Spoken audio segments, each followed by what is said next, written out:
Symposium रखा गया है। विषय आप सबों को पता है। उसमें उपस्थित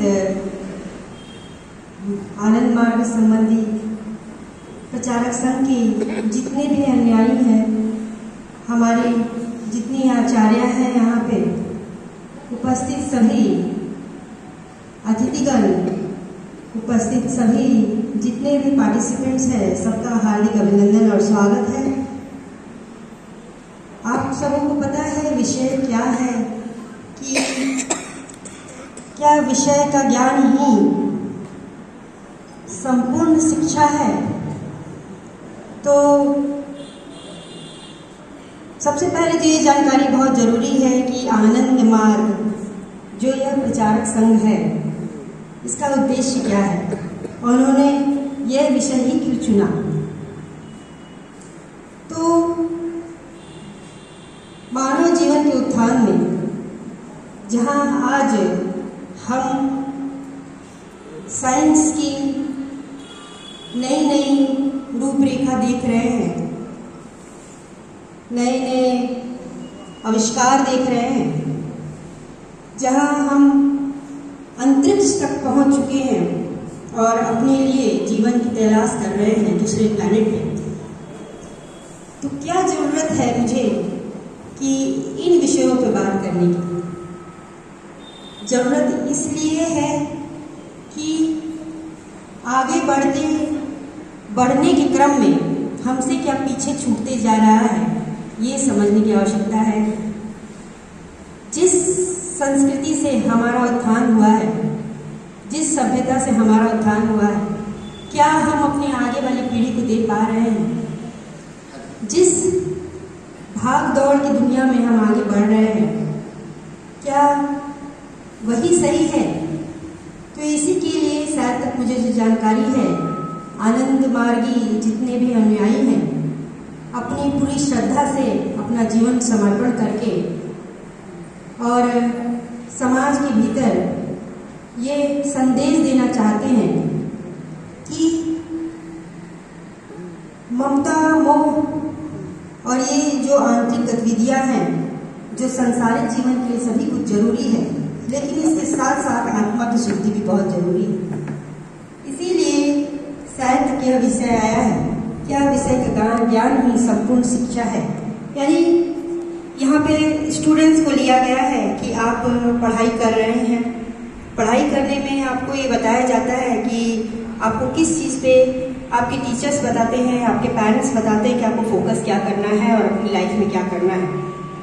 तो मैंने जहाँ तक देखा है, बहुत सारे आइडियंस हैं, बहुत सारे नेट क्लियर करने वाले भी हैं, बहुत ऐसे कॉमर्स स्टूडेंट्स हैं जो ऑल इंडिया बेसिस पे अच्छी रैंकिंग लेके आते हैं।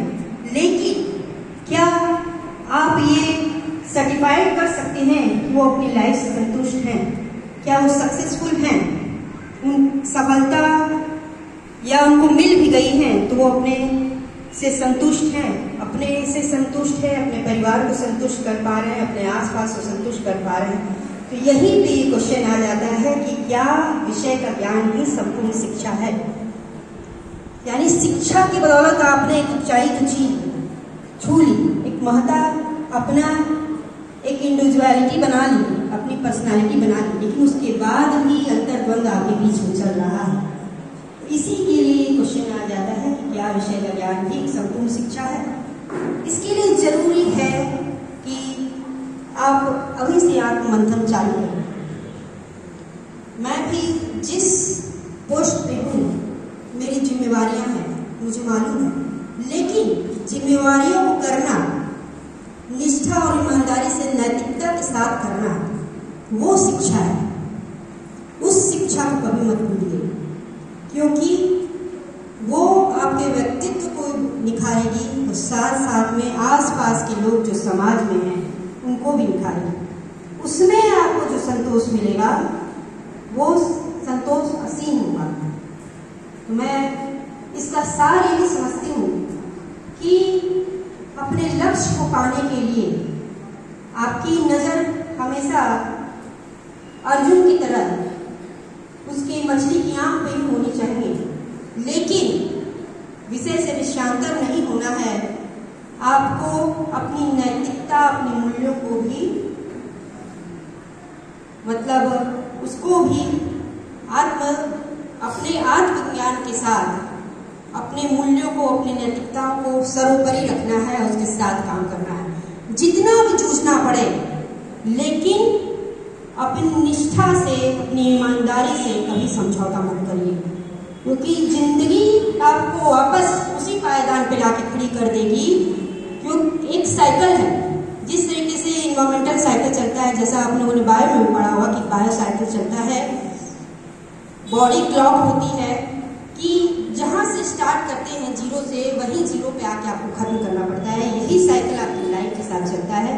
तो आप जितना भी जो कुछ भी अर्जित करेंगे, आपके आत्मा को कभी संतुष्ट नहीं करेगा। अगर आप गलती कर रहे हैं तो हर पग पग पर आपको एहसास कराएगा कि आपने इस जगह पे इसको धोखा दिया, तब इसको रौंदा, तब आप आगे बढ़े हैं, इसके साथ गलत किया, तब आप आगे बढ़े। तो वो आत्मग्लानि लेके कभी मत आगे बढ़िएगा। मैं यही समझती हूँ कि ये शिक्षा एक संपूर्ण शिक्षा होगी। धन्यवाद। जय हिंद, जय भारत। आपने सही कहा, जीवन को लक्ष्य निर्देशित रखना चाहिए। अर्जुन की तरह मछली के आँख का भेदन अवश्य करना चाहिए, लेकिन मछली के आँख के भेदन के साथ साथ हमें जीवन में ये ध्यान रखना चाहिए कि कहीं आँख किसी और का न भेदी जाए। क्योंकि आप जिस क्षेत्र में हैं, उस क्षेत्र में तो महारत हासिल किए हैं, आपके पैर डगमगा रहे हैं, तो दूसरी तरफ आप न डगमगाएं, उसी रास्ते को पकड़ते हुए अपने